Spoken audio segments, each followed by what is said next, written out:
Hello sa mga nakakatakam na mga chef dyan. Ito ay tulingan naman na sasaingin ko. May salt and pepper na yan, may sili, may onion. And then, meron ako dyang sampalok, dinikdik ko yan. Dinikdik ko hanggat lumabas yung juice niya.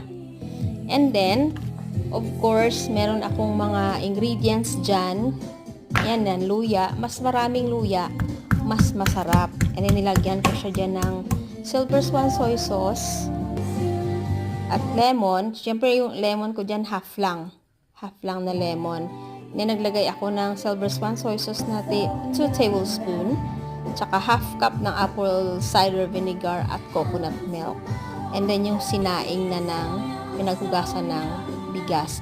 So, pakuluan lang natin yan hanggat siya ay mag-dry, na magmantika. So, enjoy guys!